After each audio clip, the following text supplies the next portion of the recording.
pós-graduado em Segurança das Organizações e atualmente mestrando em Direito Econômico. Possui ampla experiência em gestão pública e segurança humana, tendo atuado como comandante-geral da Polícia Militar do Estado do Rio de Janeiro em 2007 e 2008 e como secretário de Ordem Pública do município de Armação de Luz em 2009. Entre 2008 e 2019, foi coordenador de segurança humana da Organização Social Viva Rio, com atuação no Brasil e no Haiti. Atualmente é CEO da Ígnea Consultoria, gerente de compliance da SSO Viva Rio, professor do curso de Direito da Universidade Cândido Mendes e consultor internacional em segurança humana. Integra ainda a Comissão de Igualdade Racial do Instituto dos Advogados Brasileiros, IAB. Preside a Grande Comissão Permanente de Direitos Humanos da Grande Loja Maçônica do Estado do Rio de Janeiro. E é conselheiro estadual de Promoção da Liberdade Religiosa, CONEP. Com a palavra, Bergon Miranda. Boa noite. Senhora Presidente, senhoras e senhores presentes, eu queria agradecer muito o convite e dizer, antes de começarmos a falar do tema em si, eu queria que refletíssemos sobre duas palavras: verdade e sinceridade. Às vezes parecem sinônimos, mas nem sempre elas coincidem. Às vezes, quando se fala com sinceridade, mas não fala a verdade. Quando se fala a verdade, a gente fala com uma certa falsidade, mas é verdade. Por que eu estou trazendo isso? Na composição da mesa, nós ouvimos o Cândido fazer uma elogio à minha pessoa, extremamente sincero. Somos amigos desde 1986. Então, um amigo fala sinceridade, mas não necessariamente eu sou tudo aquilo que ele falou. Não é verdade. Menos. Então, às vezes, não coincide. Mas a gente busca a coincidência entre verdade e sinceridade. Eu vou trazer um trecho pequeníssimo da minha vida. Eu entrei na polícia em 1976. Naquela época, a polícia se baseava em manuais, em polígrafos, apostilas. E quando eu me formei oficial da polícia, ao término da academia, eu resolvi estudar segurança pública. E percebi que não era só na academia que eu não tinha acesso à bibliografia sobre segurança pública. Ela não existia em português. Essa bibliografia não existia em português. Então, quando eu tinha que ler um livro ou falar sobre segurança pública, ou tinha que ser ou em inglês, ou em francês, ou em alemão, ou em espanhol. E usar. Começamos a ter, a partir do momento em que o coronel Carlos Mário Nazaré Cerqueira nos fez estudar fora do Brasil e trazer bibliografia estrangeira e traduzi-las. E a professora Minas Entrada dos Caracuxãs, que foi uma das grandes responsáveis pelas traduções. Mas por que eu estou falando isso? Então, eu queria estudar, então eu precisava aprender outros idiomas. E qual é o primeiro idioma que a gente busca aprender? Inglês. Inglês. Bom, então, a minha formação em inglês, todos aqueles que contribuíram, têm uma parcela de culpa em eu ter chegado a comandante da JP. A senhora é culpada, professora Mônica. A senhora foi minha professora. Ela foi minha professora. Então, é isso que eu queria trazer. Da sua culpa em eu ter sido, né? Seu dedão lá apontando e me ensinando inglês, que eu ter sido, conseguido estudar segurança pública e ter sido comigo. Tá? Podemos começar então? Nós vamos conversar um pouco. Eu preciso me movimentar um pouco, eu sou bastante informal nisso.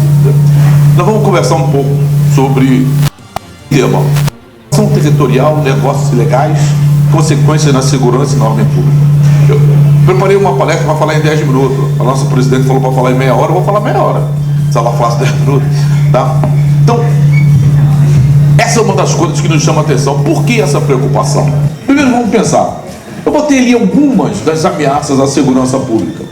Confronto armado, desvio do erário, corrupção. Milícia, acidente de trânsito não é crime, mas incomoda muito e causa um dano ao erário muito forte. Acidente, tem a interrupção do tráfego e mais o atendimento médico. Furto, roubo de autos, homicídios, desemprego, furto e roubo de celular, furto de autos, primeiro navio, tráfico de drogas, população de rua, furto ou roubo de carga, jogo de bicho. Voltamos ao confronto armado. A cabeça do gestor fica assim, pode ser o próximo. Se fôssemos o gestor, qual seria o nosso foco? Qual deles iríamos atacar? Aquele responsável por fazer a gestão da segurança pública e atacar qual daqueles ali? Quem pensa temos que atacar todos, se atacamos todos, não focamos. Então há que haver uma seleção, porque não dá para atacar todos os focos ao mesmo tempo. Os militares aqui presentes sabem disso. Então, o que o gestor faz? É óbvio, pode passar. É óbvio que acaba o seguinte: ele primeiro vai analisar impactos do delito sobre a sociedade.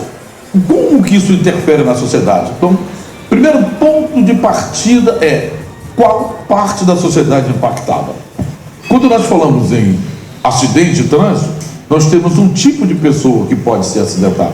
Quando nós estamos falando de furto, roubo de carga, é um outro tipo da sociedade. Roubo de automóvel, roubo de celular, a cada um. Então tem que analisar qual está sendo impactada, qual a dimensão do investimento do Estado na solução daquele problema, porque o Estado vai ter que investir. Mas quando ele investe, ele vai ter que analisar, investir e quais foram os resultados alcançados. Então ele começa a fazer uma análise dos pontos, dos dados, dos pretéritos, para poder para de onde chegar. E aí fez o seguinte: qual o impacto na economia da sociedade? Normalmente a sociedade não percebe o impacto que ela tem no geral, mas só em algum daqueles pontos, parte da sociedade impactada percebe o impacto econômico que sofreu, né? Mas nem toda a sociedade percebe isso. E o último ponto: qual o impacto político? Porque um decisor em segurança pública, ele não decide sozinho. Ele tem autonomia para decidir, mas não tem liberdade para decidir. Porque ele faz parte de um contexto político. E não estou falando isso como uma lamentação, simplesmente como uma constatação. É uma verdade e uma sinceridade. Isso acontece, sempre aconteceu e sempre acontecerá. Então a história da polícia não pode ter influência política. Quem fala isso, atualmente, não entende a ação da polícia nessas questões. Olha, eu vou cumprir seu tempo. Bom, nesse campo, há algum tempo, os gestores de segurança pública, e quando eu falo gestor, eu estou falando do comandante da polícia, do chefe da polícia civil, do secretário de segurança, que às vezes tem, às vezes não tem, às vezes tem, às vezes não tem, pelo componente político, né? Pelo componente, depende se temos uma conformação com o secretário de segurança. Hoje nós conseguimos ter 3 secretários na pasta, 3 pastas diferentes sobre basicamente o mesmo tema da segurança pública. Fizeram essa seguinte opção: milícia trata como crime organizado. Antes de avançar, sabem o que é crime organizado? Bom, essa expressão é uma das expressões da moda. Não, o crime organizado, o crime organizado. Bom, se é organizado, ele tem que chegar a um determinado fim. Tem que ter planejamento, uma série de atividades. É como uma empresa. Toda empresa é organizada. E ela vai chegar no final do seu ciclo conforme suas intenções, o seu objetivo, o foco, a visão, a missão da empresa. O ponto final do crime organizado, sabe qual é? Todo o dinheiro obtido do crime organizado, todo o patrimônio, ele é ilegal. Então tem que ser lavado. Não lavou, não é crime organizado. É uma quadrilha bem arrumada, etc., mas não é crime organizado. Senão, não chega a essa classificação. Chega sim a ser classificado como crime organizado na mídia, porque impacta, porque traz efeitos fortes de mídia. Então, vamos dividir ocupação territorial e crime organizado. Pode seguir, tráfico e milícia. Pois bem, tráfico e milícia, todo mundo já ouviu falar. Quem nunca estudou sobre isso, pode ligar a televisão. Vai ter uma aula espetacular sobre o que é tráfico e o que é milícia. E na cabeça das pessoas, eles têm pontos em comum e alguma diferença no foco final. Ponto comum: domínio do território. Desde a música Charles Anjos 45, Oba Oba Charles Anjos 45, protetor do fraco, do oprimido, Robin Hood do bom, rei da malandragem, já tinha um domínio do território. Mas aquele domínio, na cabeça das pessoas, não pedia que a polícia chegasse lá. E não pedia relação com a comunidade. Até hoje.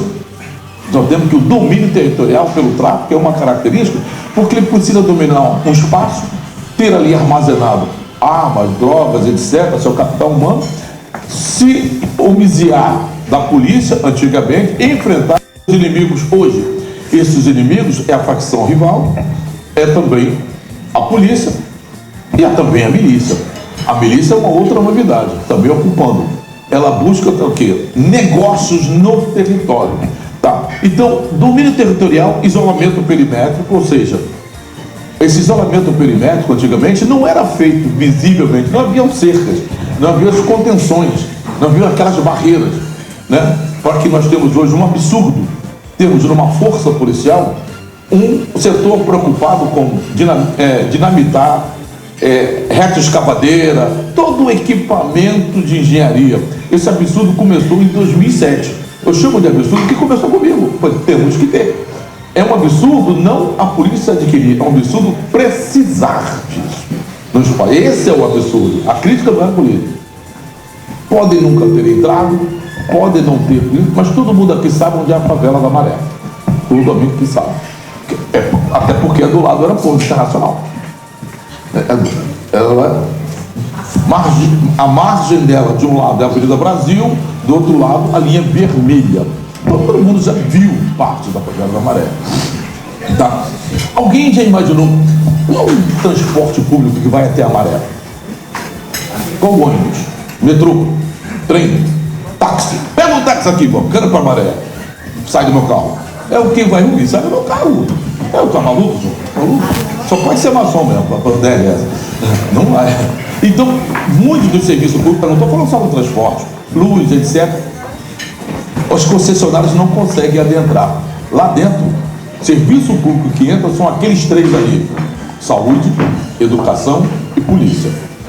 Todo o espaço, mesmo dominado pelo milícia ou pelo tráfico, tem um posto de atendimento médico. Todos eles. Todos eles têm escola. Não estou falando da qualidade.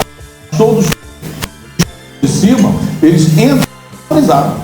Nada lhes acontece. Se acontecer, foi acidente. Não há ataque à escola. Ah, mas a escola levou tiro. Levou tiro porque houve uma troca de tiro, era linha de fogo. Mas o ataque à escola não tem. O ataque ao posto de saúde, eles não são loucos. Eles às vezes entram no posto de saúde com todo um aparato, numa UPA, que não tem onde fazer uma cirurgia de alta complexidade, e fazem. E fazem com todo o equipamento, toda a complexidade, com o capital humano, cirurgiões maravilhosos, faz aquilo, deu até vontade de ficar doente. Porque não tem, mas ali está seguro. Fazem, tá? E o terceiro, a polícia. A polícia não é autorizada a entrar. Entra no país e as consequências que nós vemos. A outra consequência são negócios de produtos e serviços. Isso começou com a milícia. A milícia, e começou com aquela ideia, vamos chamar assim, bucólica, onde tem polícia, não tem bandido, onde tentar, não vamos segurar, manter a segurança, etc. Percebeu que o seguinte, oferecer segurança era um produto. Oferecer segurança, dominar o território, garantia outro produto. Por quê? O território era abandonado. Abandonado por quem? Não tinha um ônibus, não tinha transporte público. Vamos colocar uma vanzinha. Essa van foi depois. O primeiro tipo de van foi a Kombi. Lembram da Kombi? Tem gente que nem lembra mais da Kombi, né? Nem lembra mais, tem a Kombi, etc. Depois as bandas, etc. E foram aumentando, né? Bom, já está aqui e tal. Peraí, vamos pegar essa internet e vamos fazer a expressão gatonete. Todo mundo conhece a expressão gatonete, que é fazer um gato na transmissão da net. Mas a expressão gatonete vem do gato, também é feito o gato, etc. Foi feito isso aí. Também é feito uma expressão que é um gato na água, que eles chamam de macaca. É um outro nome. É uma peça que coloca e faz um desvio de água. Ou seja, serviços públicos começaram a ser desviados e concessionados. E aí começam alguns produtos e serviços pela milícia. tráfico de drogas, o negócio do tráfico era homício e venda de drogas. Venda de drogas.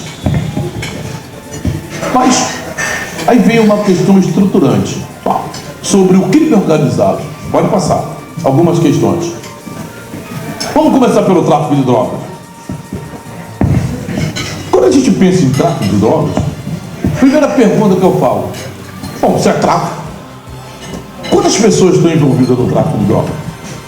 Quantas? Quantidade. Como eles são? Quem são eles? Então pergunto, no último dado, no último censo do IBGE, que lá vem os ocupados ou desocupados? Porque o ocupado é aquele que não trabalha remunerado, mesmo que seja uma vez por mês, nem que seja uma hora por semana, né? Ou não trabalho não remunerado, aquele que trabalha com a família, etc e tal. Ou aquele do afastamento temporário. Sabe o que é afastamento temporário? É que não estava lá, estava fora, estava de férias, ou ninguém quando o IBGE passou. Outros são os desocupados, sem empregos, disponíveis para trabalhar ou procurando trabalho. Classe ali. Eles trabalham.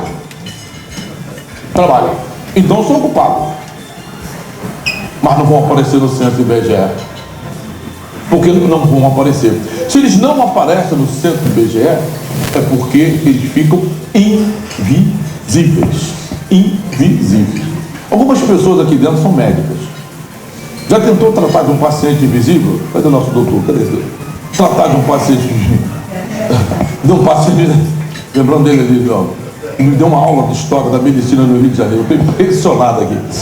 Como é que eu vou tratar de um paciente? Eu tenho que conhecer o paciente, eu tenho que saber onde ele está, eu tenho que saber como fazer. Ninguém sabe. Ninguém sabe. Quanto eles ganham? Qual suas atividades diretas? Eles reinvestem o que eles ganham? Bom, se nem são tributados, se não aparece no IBGE, não vai ser tributado. Eles ganham bem ou ganham mal? Eu não sei, mas quem paga sabe. Quem paga sabe quantos são, onde estão, quanto ganham. Né? Tem todo esse aparato, porque o capital humano é a primeira arma do crime organizado. Não há crime organizado sem capital humano. Pode ser que no futuro nós tenhamos, com a substituição do humano, né, pela robotização do crime. Mas até hoje, não. Então tem que ter um capital humano. Ele existe. Ele existe. Quando a gente pega os dados do IBGE ou os dados do ato da violência, nós vamos perceber o seguinte: a maioria deles, atuantes, a atividade, estão entre 12 e 20 anos. Porque a partir dos 20, a maioria ou está preso ou está morto. Nos enfrentamentos. Na maioria dos enfrentamentos, não é com a polícia. Embora com a polícia ele acaba perdendo muito. Mas ou está preso ou vai estar morto. Até porque, para a polícia, no frigir dos ovos, ele não conseguiu sair, ele tenta se render. Mas para outra facção, não tem rendição. Não tem rendição. Investimento no crime organizado. Tem alguma atividade necessária, parceira para o crime? Elas são legais ou ilegais? Elas são regulamentadas pelos estados ou ilegais? São crimes? Vamos lá. Quando a gente pensa, vamos pensar em tráfico de drogas? Se ele vai vender drogas, vamos pegar uma droga mais comum, maconha. Então ele vai vender maconha. Se ele vai vender maconha, ele tem uma coisa que ele precisa fazer primeiro: adquirir. Porque não há plantação de maconha suficiente para o comércio interno, muito menos para o tráfico internacional. Então ele vai ter que receber. Receber, ele sofre dois perigos. Primeiro perigo, a polícia interceptar e apreender a carga. A facção inimiga interceptar e tomar a carga. Então ele precisa de quê? Transporte, capital humano, arma, munição e mais uma palavrinha que estava no meio daquelas comuns: corrupção. Não há crime organizado sem corrupção. Veja que eu não adjetivei a corrupção. A corrupção em todos os níveis. Porque essa droga não é feita aqui, ela chega, ela passa, ela transporta. E aí todo tipo de nível que pensar. Inclusive no atendimento médico quando eles estão feridos, nos postos, etc. Porque eu lembro que eu falei que o cara chega com um aparato total. Então ele tem uma série de atividades necessárias. Ora, droga custa dinheiro, arma custa dinheiro, munição é muito caro e o capital humano tem que ser pago. Quanto é mesmo? A gente não sabe, mas alguém sabe. Essas atividades são legais ou ilegais? Bom, transporte não é ilegal, mas onde eles vão comprar? Alugar, vamos alugar o carro. Se alguém tem uma locadora de automóvel, imagina o cara chegar para o seguinte: eu queria alocar uns veículos que eu estou negócio de droga e tal. Não, mas tem o seu carro bom, isso é veloz, etc, 4 portas, posso sair, etc tal, né? Aguenta tirar o fuzil, então não tem como. Então isso aquece o mercado de furto e roubo de automóvel. Olha aquele círculo inicial: capital humano, círculo furto de automóvel. Então tem uma série de negócios que são paralelos, mas eles ficam cercados no território. Cercados naquele território, eles precisam de quê? Cercas periféricas, efetivamente, mas conviver. Nem só de pão vive o homem. Então precisa também, né? A gente não quer só comida, a gente quer bebida, diversão e ar. Precisa de tudo isso. No entorno, no seu habitat, eles vão precisar de tudo isso. Esses negócios que eles fazem não serão regulamentados pelo Estado. Porém, quando nós falamos em milícia, que não tinha a questão da droga, os negócios que eles utilizam são a priori legais. O transporte é um negócio legal. Legal não, desculpa. Transporte público é monopólio do poder público. Só o poder público pode fazê-lo ou concessioná-los. E é o caso das concessionárias. Né? São a transferência de serviço público, concessão, permissão, os critérios de direito administrativo. Se tiver alguém, depois me corrige aí. O serviço médico também. A energia elétrica também é. A água também é. A internet também é, só que é regulado pela Anatel. Se ela não vai regular o que não é do Estado, as coisas são concessionadas. Então, a milícia mexe exatamente com negócios legais levados para a ilegalidade. Isso é dinheiro. Isso é dinheiro. Tudo que nós compramos ou vendemos, nós prestamos a nossa responsabilidade com tributo. E quem vai tributar aquilo lá? Não tem. Bom, alguns desses legais são regulados como crime. Pode seguir. Eu ia só mostrar a menina que estava dançando, olha só. Essa é a diversão que ela deu. Pode seguir. Alguns exemplos de negócios legais falamos. Falei do táxi, Uber, mototáxi, vans. Aquele pontinho que pode ter algum transporte que eu ainda não conheço. Né? Eles daqui a pouco estão usando as vans, veículo aéreo não tripulado. Qual é a dúvida? Eu não tenho dúvida que eles vão fazer. Eles usam para ataque, para filmar, mas estão utilizando. Mas à medida que os vans estão avançando na questão do transporte, vantaxi, já se pensa nisso. A Comissão de Direito Aeronáutico da OAB, ou tem um pessoal que está da OAB, sabe disso. A Comissão de Direito Aeronáutico está estudando exatamente essa questão. Não do ilegal, mas da alvarás em estabelecimentos comerciais. Se nós falamos, vamos abrir um negócio em Ipanema, não na praia que o prefeito está regulando de novo, tira da praia, vamos fazer em outro lugar. Vamos fazer um comércio em Ipanema, nós vamos seguir todo o roteiro de alvará, de etc, de permissões. Vamos abrir na Maré? Alguém vai autorizar, alguém vai tributar, alguém vai permitir e vai regular o ordenamento dessas atividades. Né? Transações imobiliárias eu botei ali, mas tem que saber de tudo isso. Viram o que aconteceu na Muzema? Transações imobiliárias, ocupação do espaço, venda de imóveis, etc. A construção ilegal, toda irregularidade. Energia elétrica, gás, já falei, pode passar.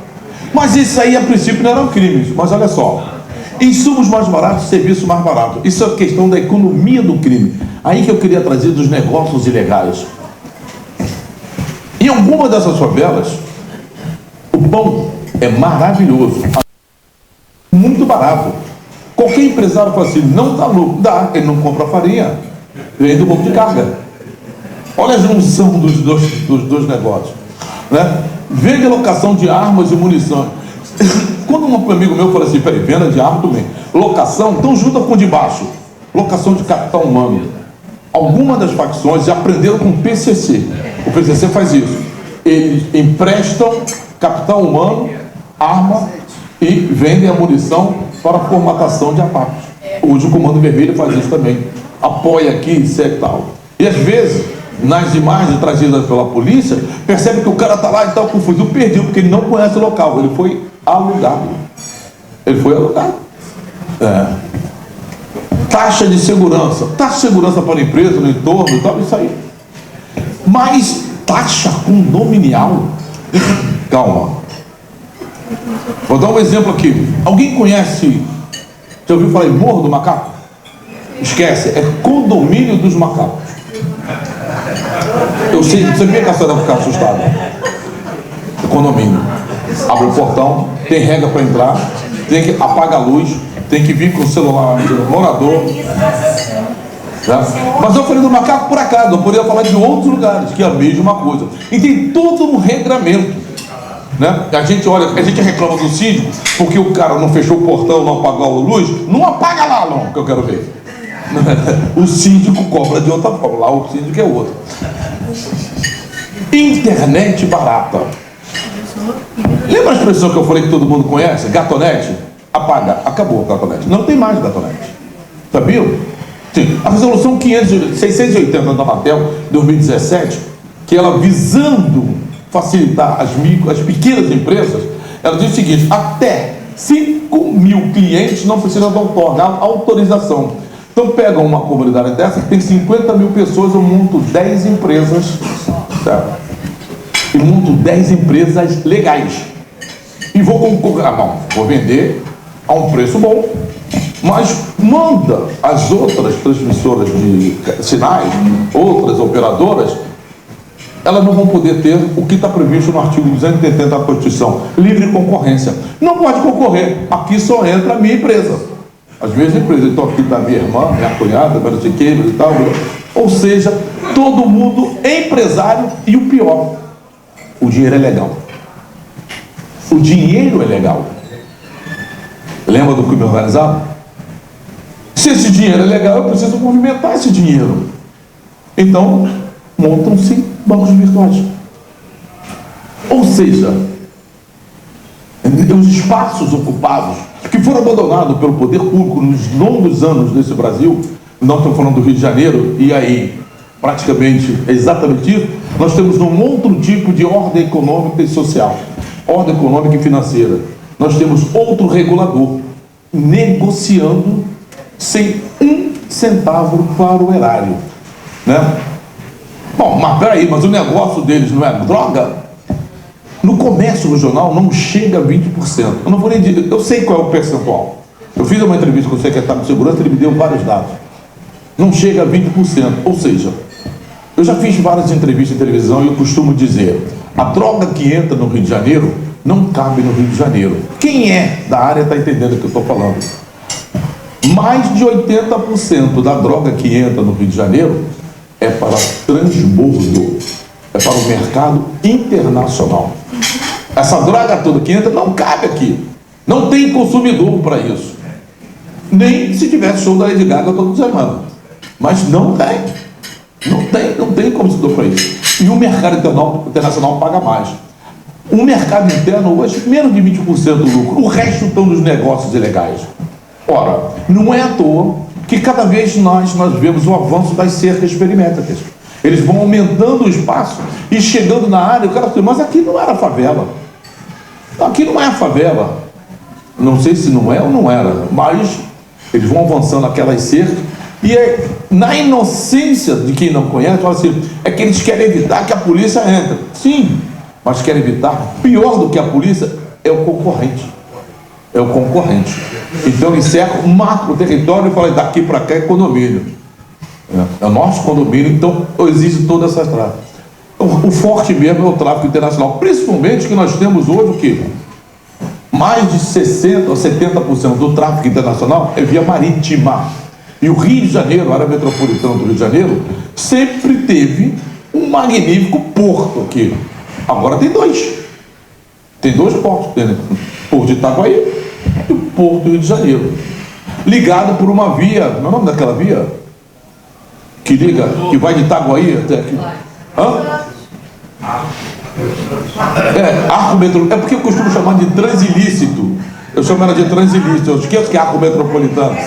Porque ele passa tudo. Ela corta, justamente, ela além de ligar os dois portos, ela corta os eixos rodoviários principais. A BR-101, a 316, a 040. Então, para cima e para baixo, ela leva e sobe coisas ilegais. E já passou, já viu onde ela passa? Ela passa, em sua maioria, em área de milícia. Em areais, em terrenos ocupados por milicianos. Então, é a nossa transilícito. Veja o que faz a ocupação territorial. O Estado precisa definir, não estou falando do Estado do Rio de Janeiro, o poder público nas três esferas tem que definir quem manda. Quem manda na casa. Então, essa é uma das questões que a gente está. E o gasto? Eu estou falando no investimento, agora e o gasto? Qual é o gasto nisso daí? Nós temos um gasto muito grande. Primeiro, qual a dimensão desse investimento? Quem faz? Quais investimentos são necessários? Quando a gente pensa em segurança pública, arma, capital humano, uniforme, equipamento eletrônico, etc. Quanto vocês acham que gasta por ano o Rio de Janeiro com munições, com equipando as forças de segurança? Por favor, presidente. Em 2000, em novembro de...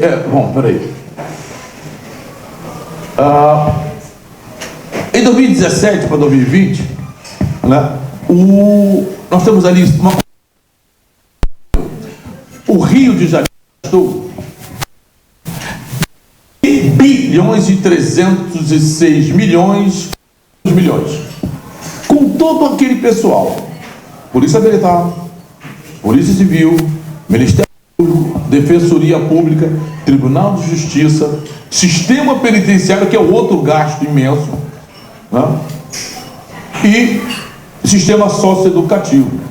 O Sistema Socioeducativo não é da Secretaria de Segurança Pública, é da Secretaria de Educação. Tá. 15 bilhões com tudo isso. São Paulo, que é muito maior, nós estamos falando de Estado, gastou 45 bilhões. Vamos arredondar? Vai fazer diferença. Tá? No ano passado, 15 bilhões com todo mundo. No ano passado, só com Polícia Militar, Polícia Civil e Secretaria, foram 17 bilhões e 900 milhões de orçamento. Gastou isso tudo? Não. Graças a Deus. Foram só 16 bilhões que gastou só com a segurança pública. Ou seja, nós estamos investindo e o programa está aumentando. Não sou contra o investimento. O investimento é extremamente necessário. Mas quando a gente pensa que a segurança pública foi a segunda área com maior orçamento, perdendo apenas para a dívida ativa, nós estamos vendo o seguinte: o que a ocupação territorial faz com o nosso bolso? Não estou criticando o investimento, estou criticando a necessidade, eu estou trazendo para a discussão a necessidade do investimento. Que se tivesse gasto 20 bilhões com saúde, com educação, todo mundo tinha levantado aqui, batendo palma. Mas não é a crítica ao investimento, das necessidades. Então, é muita coisa. Isso traz consequência para a segurança e ordem. Traz. Quando a gente olhou tudo aquilo, o negócio feito pela ocupação territorial, eu vou dizer uma frase, uma expressão que eu aprendi com o secretário de Segurança Pública, o doutor Vitor. Ele falou assim: é o PIB invisível. É o PIB invisível. É o PIB que ninguém enxerga nesses espaços. Por favor. Fechando agora, vou fechar o horário. Bom, consequências, né? Gastos públicos, insegurança, etc., tal, que nós já falamos, perdas patrimoniais e bens públicos. Nesses espaços, os bens públicos são depredados, são vandalizados, etc., ou não são em torno. Clima de guerra, ninguém gosta de viver no clima de guerra, obviamente, né? Vitimização e letalidade policial, né? Perda de vida de ambos os lados. Que ambos os lados? Ambos os lados que eu estou falando, de pessoas inocentes e policiais. É mais dos envolvidos nessa guerra insana. desvalorização imobiliária. Esses espaços, com o avanço do domínio territorial, o valor imobiliário vai caindo. Então são pessoas perdendo dinheiro e pessoas perdendo qualidade de vida. Seguros altos. Quantas pessoas que quando compram um carro, onde mora? Ele fala assim, me presta tua conta de luz aí, que eu não vou dizer qual. Senão o meu seguro vai vir muito alto. Esvaziamento de investimentos.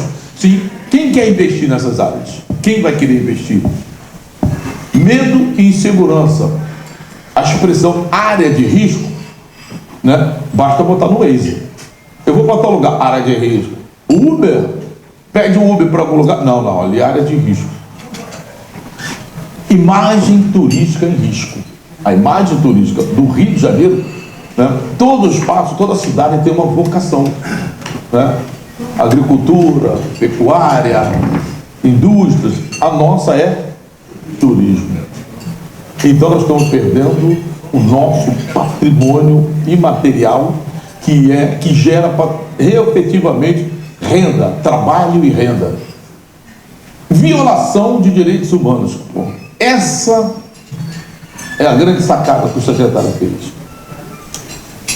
Foi interposto uma DPF. A DPF é Ação de Descumprimento de Preceito Fundamental contra as ações de segurança pública, falando que nesses espaços, quando há um evento da polícia, há violação de direitos humanos. E a sacada que a gente está alimentando é o seguinte: é verdade, mas não é quando a polícia entra.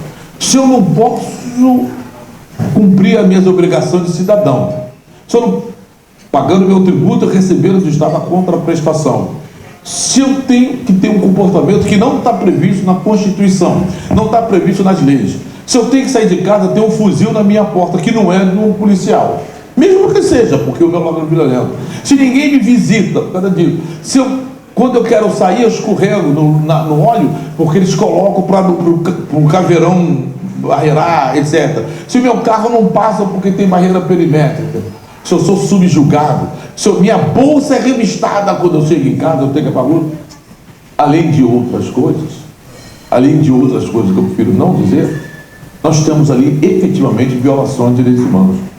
A questão é, quem faz essas violações? Quem é o autor dessas violações? Olha aí. Essa é a minha principal slide, é o último. Conclusão. Para reflexão. Todo mundo ouviu falar da lei seca, não essa lei seca nossa, lei seca década de 20 dos Estados Unidos, que proibiu o álcool. Com a proibição do álcool, o que aconteceu? Os americanos pararam de beber. Nem pensar. Né? É igual aqui, se for dirigir, não beba. Se for beber, me convide. Então, ninguém vai parar de beber. Então, o que gerou a lei seca? Negócios ilegais. Violência, turbulência, diversos. E todo esse investimento, porque não era só vender. E aí houve uma organização do crime, voltado a gangues, chamaram de máfia, né? Porque gangue é aquilo, é máfia, né? Italiano, máfia, etc., voltada justamente para isso. Pois bem, como é que houve a quebra das grandes máfias, o princípio da quebra da grande máfia? Todo mundo ouviu falar do famoso Elliot Ness, que era um agente fiscal, ele não era policial de segurança. Então, é lá no calcanhar, é na rede da economia, o estudo da segurança pública, hoje, há muito tempo, tem que entender o que é a rede econômica e atacar. Não que não tenha que ter as operações, não é isso, para segurar, mas tem que atacar. E nesse sentido eu trago um grande pensador, Pablo de Molina, de por isso que eu aprendi depois de estudar inglês, embora ele não seja, né, ele escrevia em inglês e em espanhol, Pablo de Molina. Ele falava, o delito é um fenômeno social e comunitário. Ele nasce na comunidade, a comunidade tem que encontrar as suas soluções. Quando ele fala comunidade, não é a organização, é entender como ele acontece, não é só com a presença policial, porque a presença policial, a segurança e a ordem pública, embora garantida por forças policiais, são sempre ameaçadas pela violência voltada para quê? Proteger, estratégia de ordem econômica e financeira. Logo, Esse deve ser o foco da busca de solução. É uma reflexão minha que eu deixo para que a gente possa buscar soluções para os problemas causados por isso aí. E aí assim eu termino.